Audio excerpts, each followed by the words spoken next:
Okay,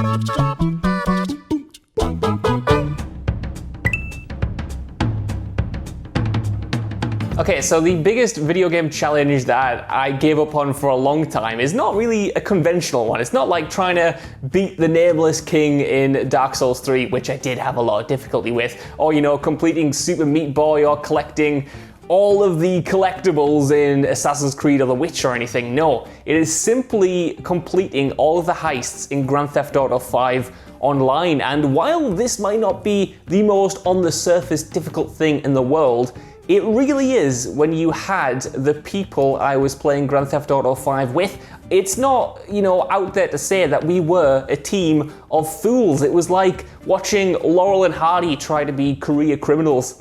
Together, we're just terrible. We bring out the worst in each other, and every single time we try to do one of these, even the setups to some of the heists, the amount of times we did, I think it's Series A trash trucks, just back and forward, trying to do the most simple tasks so we can set up the heist, and we failed over and over and over again because we just have no sense of coordination at all. We are terrible, and it took us absolutely ages, which combined with kind of, you know, disconnections and the GTS servers in general, meant we were trying to finish these things off for the better part of a year. We kept picking them up and putting them back down, and I did have some of my, you know, favorite gaming memories ever trying to do this, but the amount of times we replayed some of these levels is ridiculous because we just got killed over and over again, and then we would get too frustrated and get too cocky, and then one of us would do something stupid and get everyone blown to bits, and we just have no sense of cohesion. We're not like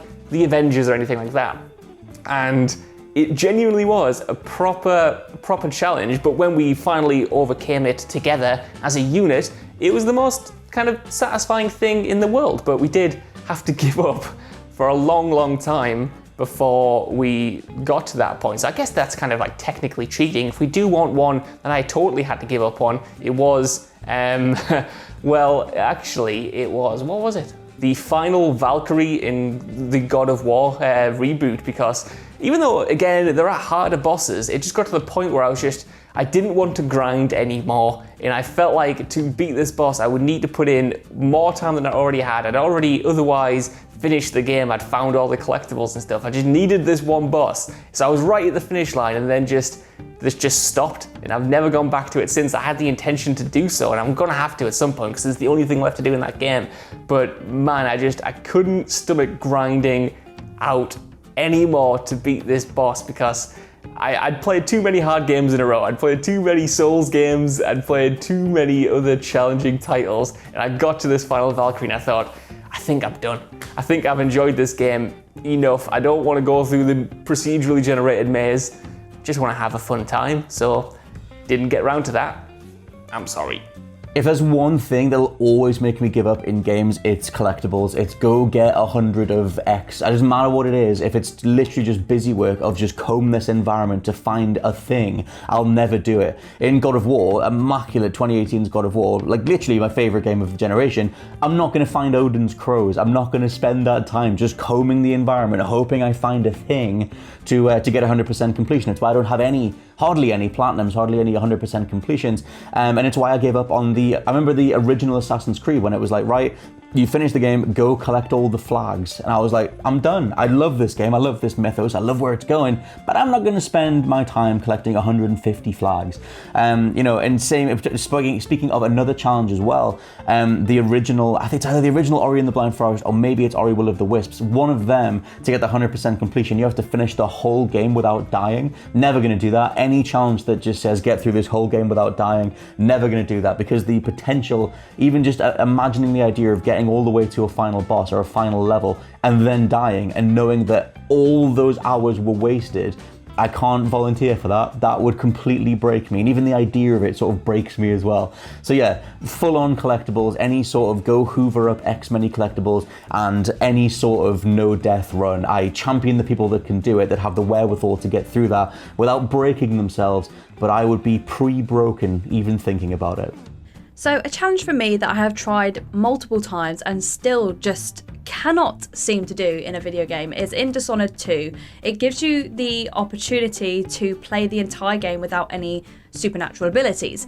And each time I've decided, yeah, okay, maybe I will give it a go, I just immediately regret the decision. It's so difficult. I've played through Dishonored 1 and 2 so many times with powers that it's just sort of like second nature to me when I play the game. So taking that away, I sort of forget when you're in a pinch and you're in a bit of a pickle and you're trying to be stealthy anyway, which trying to get through any Dishonored game stealthily without being noticed is difficult. Trust me, it's a very difficult achievement to try and do. But trying to do that when you don't have supernatural abilities, where you can't just in a panic go, oh, I'm just going to sort of like warp myself over there, and you can't do that. So you're just running and hiding and climbing, and I can never seem to get jumps right in Dishonored. It frustrates me so much that I can't get any jumps perfect. I always seem to miss jump, and it's so difficult to do. And I play it for maybe about half an hour, 45 minutes before I just immediately just regret the decision. Like, why have I done this? And then I just go back to just like, no, I'm just going to go back to a save.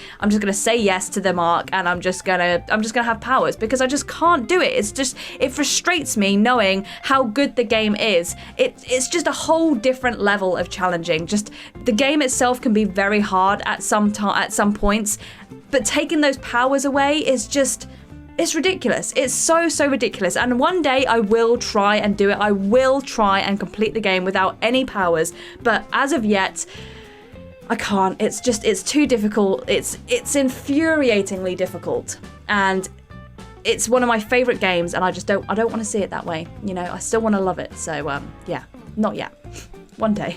Right, the video game challenge that made me give up. Oh my god, it's kind of a funny story to this, basically.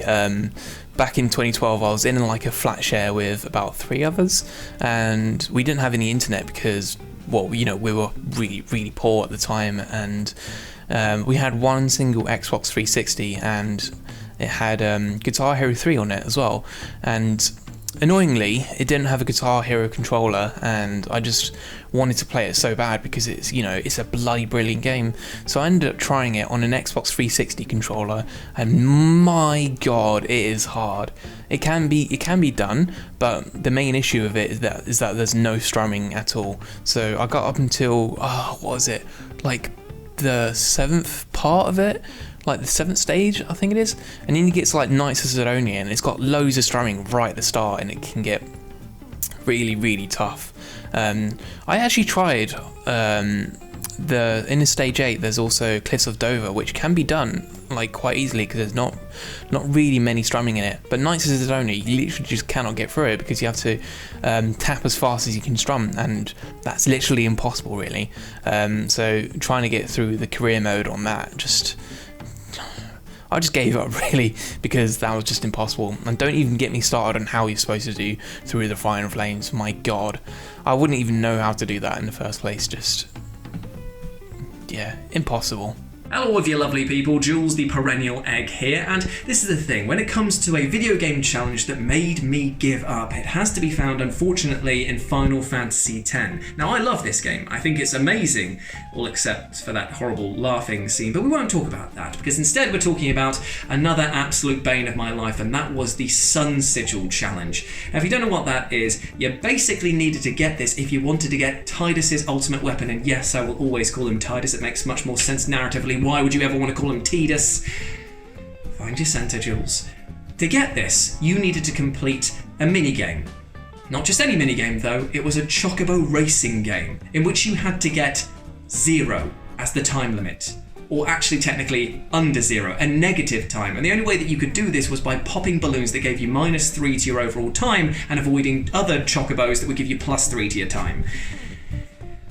It took ages. So long. So long, in fact, that it's easily become one of the most worst points of my life, because I remember for a full week after school I'd come back and play this and still not be able to do it because of the randomness of this minigame. It was painful. So in the end, I just gave up completely, which made trying to fight the Dark Aeons that were in the PAL version of this game next to impossible because I couldn't deal out the damage I needed to. So this, in turn, stopped me from doing another challenge. So thanks, Square Enix. Thanks a bunch. Ah!